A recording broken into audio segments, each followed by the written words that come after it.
Alors, shalom, shalom, peuple de Dieu. Merci d'avoir choisi notre chaîne. Et de partout où vous êtes branchés, que l'Éternel vous bénisse abondamment.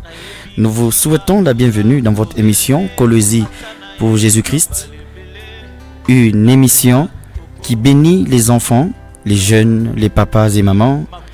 Et nous rappelons encore que cette émission a pour objectif d'être un canal d'enseignement et d'accompagnement spirituel touchant toutes les catégories d'âge et toutes les couches sociales pour le perfectionnement de l'Église corps du Christ. Nous rappelons que cette émission passe chaque jeudi à 20h et chaque vendredi à 15h. Nous vous rappelons également que cette émission a 4 rubriques. Dans la première rubrique, c'est Éclaire-nous. Dans cette rubrique, nous avons l'occasion, par la grâce du Seigneur, d'écouter la parole de Dieu, un enseignement fort et puissant en rapport avec le thème qui sera exploité. La deuxième rubrique, c'est la rubrique de témoignages. Dans cette rubrique, nous recevons toutes les personnes qui, par la grâce du Seigneur, ont été transformées et ils ont donné vraiment leur vie au Seigneur. Ils vont nous faire un témoignage par rapport à cette expérience, bien sûr, qu'ils ont eue avec le Seigneur. La troisième rubrique, c'est la rubrique de coaching. Dans cette rubrique, nous avons l'occasion de recevoir vos questions et toutes les questions qui seront posées par la grâce du Seigneur. Nous allons essayer de vous répondre. Et la quatrième rubrique, c'est la rubrique d'intercession où nous prions pour vous en rapport avec le thème exploité. Alors, nous voulons commencer notre émission.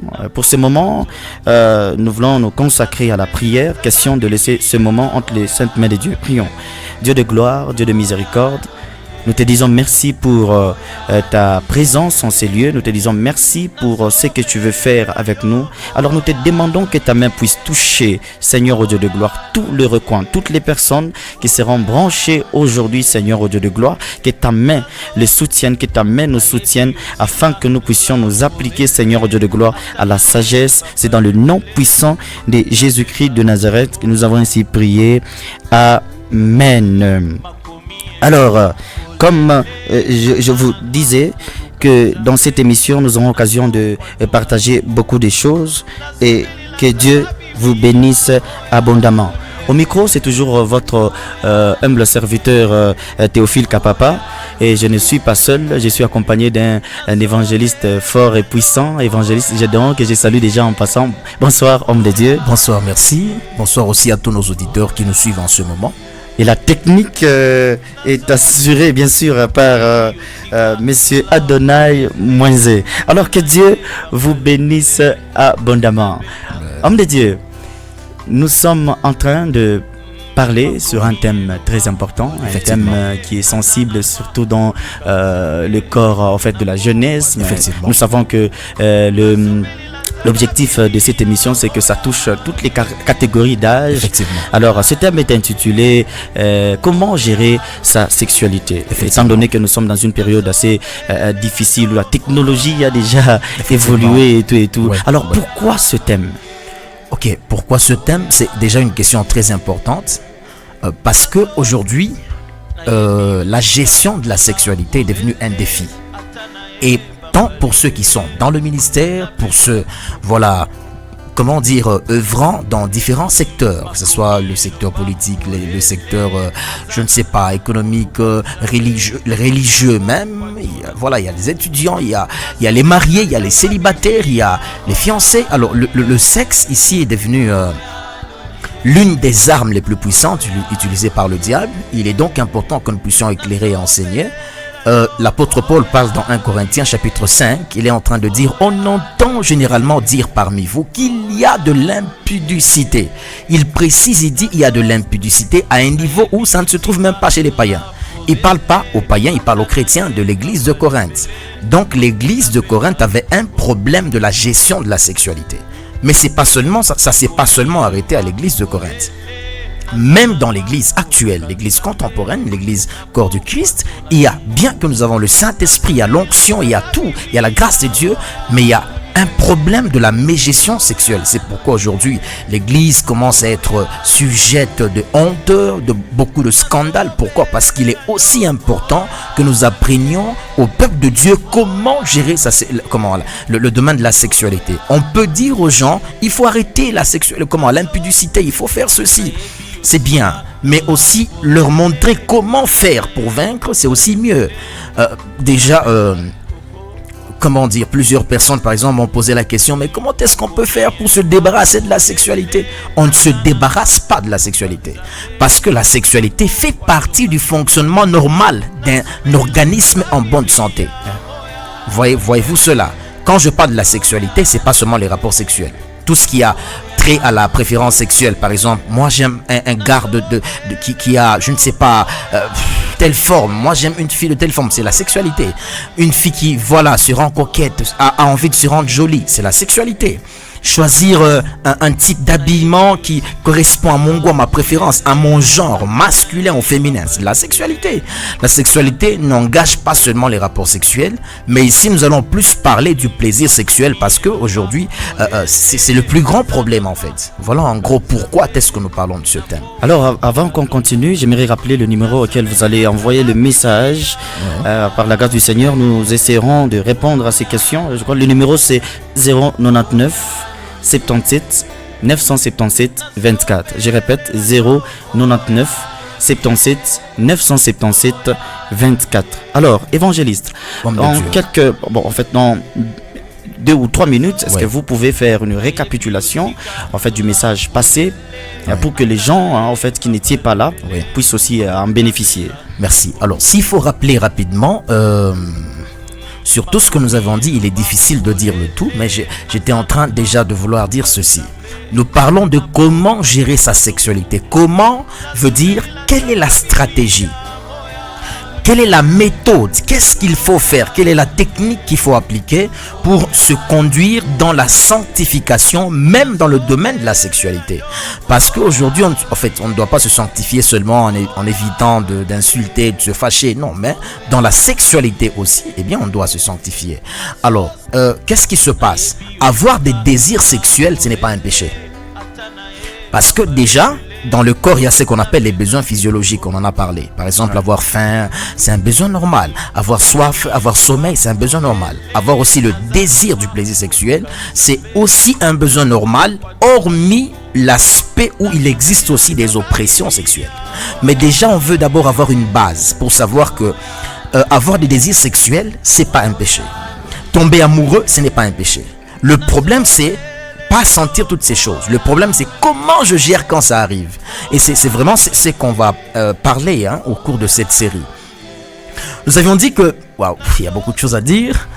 Le sexe, par exemple, il a plusieurs rôles. On a parlé de 4 rôles, qui sont d'ailleurs les rôles, à mon avis, principaux. Il y a le rôle de la distinction du genre masculin et féminin. On sait voir que celui-ci c'est un homme, celle-ci c'est une femme, aussi grâce au sexe. Le sexe est connecté à l'appareil urogénital, ça veut dire il y a l'évacuation des urines par exemple. Le sexe permet la reproduction, le sexe aussi est un organe du plaisir. Nous insistons beaucoup plus sur le plaisir parce que 2 Timothée chapitre 3 révèle que au temps de la fin, les hommes aimeront le plaisir plus que Dieu. Et aujourd'hui donc, il est important que nous insistions sur cet aspect. Alors nous avions dit ceci. En parlant de ce thème, nous allons partager 13 causes qui amènent les gens à tomber dans le péché sexuel. Nous allons parler donc des causes.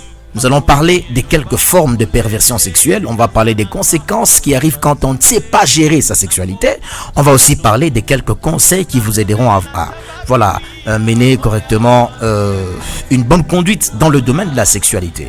Alors, s'il faut rappeler rapidement, nous avions dit, pour vaincre le péché sexuel, nous parlons des causes, il faut connaître la cause qui t'amène à ce péché. Par exemple, la masturbation, la pornographie, je ne sais pas, la fornication, l'adultère, la prostitution, l'homosexualité, le lesbianisme, il y a beaucoup de perversions qu'on verra. Mais il faut connaître que la prière ne va pas te libérer d'abord au premier niveau. La prière ne vient pas au premier plan. Parce qu'il y a des gens qui m'ont dit, bon, voilà, j'ai beaucoup prié, j'ai vu les hommes de Dieu, ils m'ont imposé la main, et puis bon, je suis qu'en train de répéter ces mêmes péchés-là. Eh bien, la prière n'est pas le premier recours. Il te faut identifier ce qui t'amène à ce péché, c'est quoi.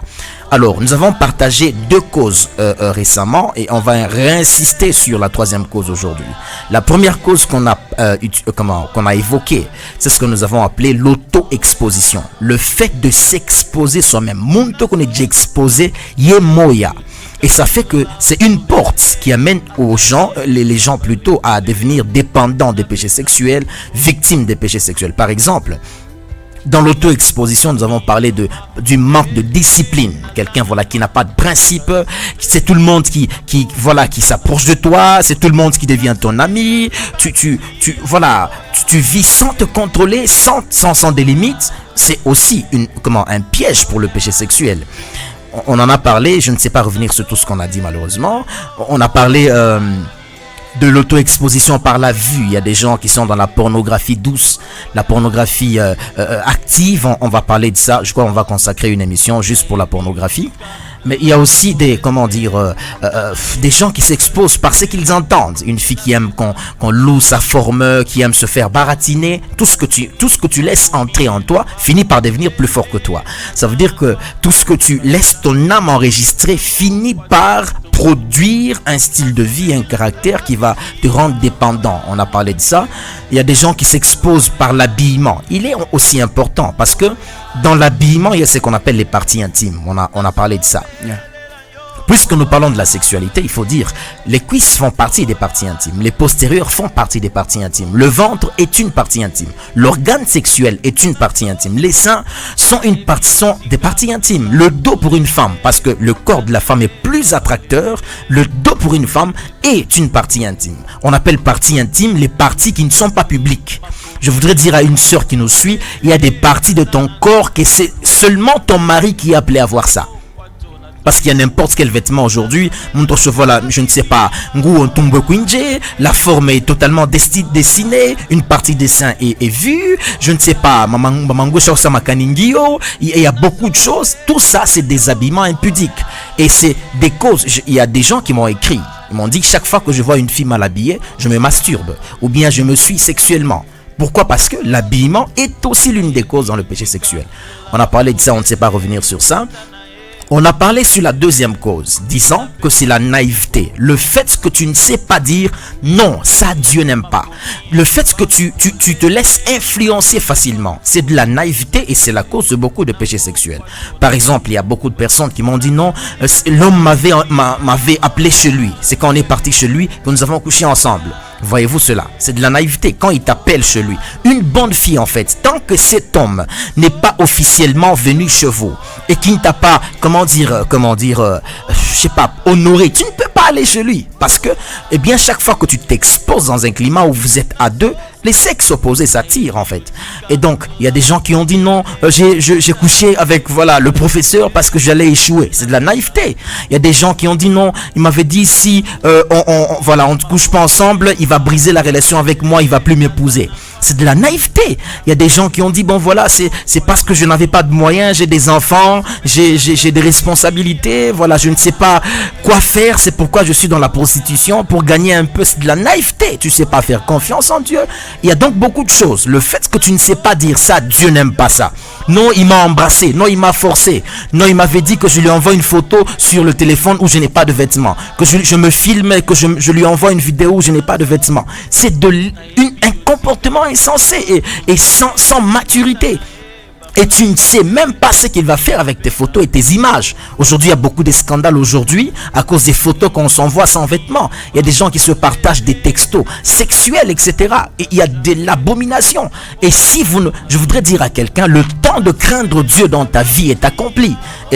Dans la vie, il n'y a pas que le sexe. Si tu te laisses esclave du sexe, tu ne sais pas te détacher de ses causes. Sache que ton âme court un grand danger. Voilà un peu les quelques rappels rapides. Alors, question d'entrer dans la profondeur. Oui. Évangéliste, quelle est la leçon que vous nous apportez aujourd'hui? Question de nous éclairer davantage sur le thème aussi fort et puissant. Oui, merci beaucoup. Je voudrais aujourd'hui parler sur un autre point que nous avons appelé en fait, une autre cause, n'est-ce pas, une troisième cause de la chute. Il appelait Kabantu Kwanguka, ou esclavage sexuel. On a appelé ça un courage mal orienté, une curiosité mal orientée, parce qu'il y a des gens qui rêvent. Je voudrais qu'on lise rapidement Genèse chapitre 19, le verset 30 jusqu'au verset 34. Ma version, c'est la version Semeur. Vous pouvez lire avec Louis Ségon, ça va de même. J'aime la version Semeur pour quelques explications. La Bible dit voilà. Lot quitta Tsoar, car il avait peur d'y demeurer. Et il alla habiter avec ses 2 filles dans la montagne. Il s'installa avec elles dans une caverne.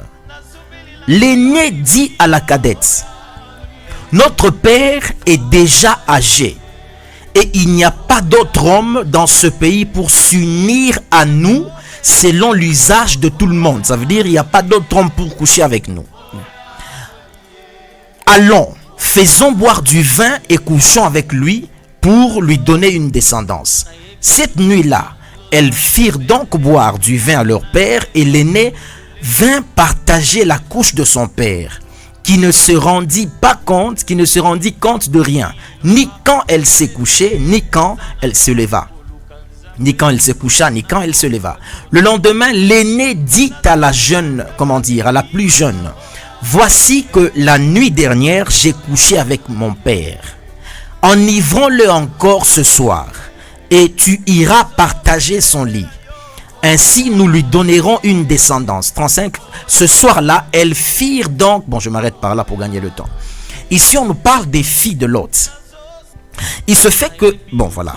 Lot, par exemple, se retrouve avec ses filles en dehors de Sodome, parce que Dieu voulait détruire Sodome à cause des abominations qui étaient là. La femme de Lot est aussi morte en chemin parce qu'elle avait regardé en arrière, alors que les anges avaient dit: ne regardez pas en arrière. Lot se retrouve veuf, mais avec ses filles. Il va finalement habiter dans une caverne avec ses filles. L'aîné va dire à la sœur: ici, le lieu où nous sommes, c'est un lieu où il n'y a pas d'homme pour coucher avec nous. Faisons boire à notre père du vin pour coucher avec lui afin de lui donner une descendance. Première chose, ces filles ont eu ce comportement où? À Sodome. Parce que Sodome est réputée comme l'une des villes où il y avait le plus de perversion sexuelle. C'est pourquoi Dieu va détruire cette ville en fait. Par le feu, par le soufre. Mais il se passe que cette mentalité, ce courage, je parle du courage mal orienté, un courage des intentions, une curiosité démoniaque et qu'on ne sait pas comprendre. Ces filles ont eu ce courage de coucher avec leur père. Pourquoi? Parce que le lieu d'abord qu'elles ont fréquenté, ce sont des choses qui se passaient dans ces lieux-là. C'est là que je voudrais dire aux parents: faites attention au lieu que vos enfants sont en train de fréquenter. Parce que le lieu que vos enfants fréquentent risque d'apporter un comportement, un feu étranger à vos enfants. Une autre chose, c'est que ces filles-là, les filles de Lot, vont connaître la nudité de leur père, sans peur et sans crainte. Parce qu'aujourd'hui, il y a beaucoup d'abominations qui se font. Et c'est de l'inceste qui, en fait, était fait ce jour-là. Il y a des gens aujourd'hui de ma famille.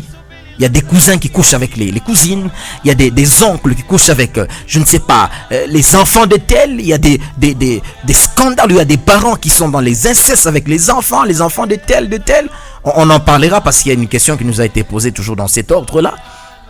Et je voudrais dire que tant que vous êtes dans cette vie, ces relations incestueuses-là, vous apportez et la mort et la malédiction dans votre vie. On va en parler en répondant dans la rubrique de coaching. Et donc il est important de comprendre que il y a des gens, ces filles n'ont pas dit non, voilà, notre père, il est notre géniteur. Et puis il est plus âgé. Le kukuban, tous des jeunes filles et qu'on a tokana bababo, muntu le qu'on a mis à kababake, à shongo, parce qu'il lui donne de l'argent ou bien parce qu'elle est têtue, elle veut simplement faire la vie. Je voudrais dire à quelqu'un qui me suit: si tu vis selon toi-même, tu n'as pas besoin de conseiller, tu vis selon ce qui te plaît, eh bien sache que ta vie n'est pas un culte agréable à Dieu. Je voudrais insister. Parce qu'il y a des gens qui ont le courage et la curiosité d'expérimenter le plaisir sexuel. Ils veulent vivre selon eux. Je me rappelle du partage que j'ai lancé récemment à l'émission passée. J'ai parlé d'une fille qui a eu ce courage. Je ne sais pas si c'était une gloire pour elle. Elle va coucher avec 7 personnes à la fois. Ça veut dire 7 hommes à la fois. Finalement, il va mourir après. Pourquoi? Parce qu'aujourd'hui, il y a des scandales sexuels ou même tellement que la perversion est augmentée, il y a même des partages sexuels multiples en fait. Il y a des gens, quelqu'un qui couche avec beaucoup de personnes à la fois. Vous voyez? Le diable a augmenté de plus en plus, comment dire, la perversion au bantou. Ce qui fait que même les enfants, balateuse quasia, les petits enfants, âgés, je ne sais pas, de 8 ans, de 12 ans, il y a beaucoup de choses qui se passent. Je me rappelle qu'une fille m'a dit plutôt, je l'ai reçue en disant, maman ne croit pas que je peux faire ça. Maman me défend devant mon père. Ça veut dire lorsque son père gronde sur elle, sa mère défend la fille. Maman qui est dans mon parce que maman qui a d'imaginer que voyez-vous cela? C'est pourquoi je voudrais dire aussi aux parents, n'éduquez pas vos enfants selon le mode européen. Éduquez vos enfants selon la parole de Dieu. Parce qu'un enfant sage fera votre gloire, mais un enfant insensé fera votre honte. Et donc il est important d'encourager aujourd'hui les gens à éviter tout ce courage qui vous amène à des pratiques sexuelles pour un plaisir ou une vaine gloire par exemple. Voyez-vous cela? Je voudrais m'arrêter à cause du temps à partir de ce niveau. Mais si tu sens que tu as à te repentir, tu sens que tu dois arranger, mettre ta vie en ordre. Chikia, je voudrais combien y vit. Ne parlez pas seulement aux serviteurs de Dieu de vos projets, je ne sais pas, je sais pas moi, de votre ministère. Parlez aussi de votre sexualité s'il y a quelque chose qui ne va pas dans votre sexualité. Parce que c'est la chose que tu caches qui va te détruire. Le secret que tu es en train de cacher, ça fait 2 ans, 3 ans, 5 ans. Tu avais avorté, tu n'as rien dit. Tu avais, je ne sais pas, tu as couché avec le mari de ta soeur, tu n'as rien dit. Tu as couché, tu es sorti avec un homme d'autrui, tu dis rien. Tu gères ça. Mais tu n'es pas malin en fait. Parce que ce que tu fais est un autel qui renforce la malédiction sur ta vie. C'est pourquoi je voudrais dire à quelqu'un, apprenez à confesser. On va en parler encore plus tard. Que Dieu vous bénisse. Évangéliste, je crois que la fois passée, vous avez eu à insister sur je crois, la destinée prophétique. Ouais. Je crois que pendant que vous étiez en train de parler, je crois que vous avez un peu omis cette étape. Okay. En tout cas, nous aimerions que vous puissiez aussi en parler dans 1 ou 2 minutes. 1 ou 2 minutes, parler vraiment sur ça. Question de rappeler. Mais oui, c'est très important. Je disais que dans la vie, il n'y a pas que le sexe. J'ai reçu par exemple un message d'une fille qui a moins de 18 ans d'ailleurs, qui m'écrit, elle me dit, je demande seulement une seule chose à Dieu. La chose qui la préoccupe, effectivement, c'est une seule chose. C'est quoi cette chose? Elle dit, je veux que Dieu me donne un mari, l'homme de ma vie. À 17 ans, elle y pense déjà. Parce qu'en fait, elle a un copain et puis elle dit, bon voilà, ce copain, je l'aime, je pense même à coucher avec elle, mais j'ai peur, je pense coucher avec lui, mais j'ai peur de perdre ma virginité. Je crois bien que c'est la même personne. Mais voilà, je veux que Dieu me donne. Pourquoi Dieu ne me donne pas? Je voudrais dire ceci, dans la vie, concentre-toi sur ta destinée prophétique. Le mariage, c'est une destinée naturelle, ça veut dire tout le monde va accéder à ça. C'est pourquoi le Seigneur dit par exemple dans Genèse 2:24, c'est pourquoi l'homme quittera son père et sa mère, s'attachera à sa femme. C'est une destinée naturelle. Même si tu pries pas le mariage, on va te courtiser toujours, on va te proposer.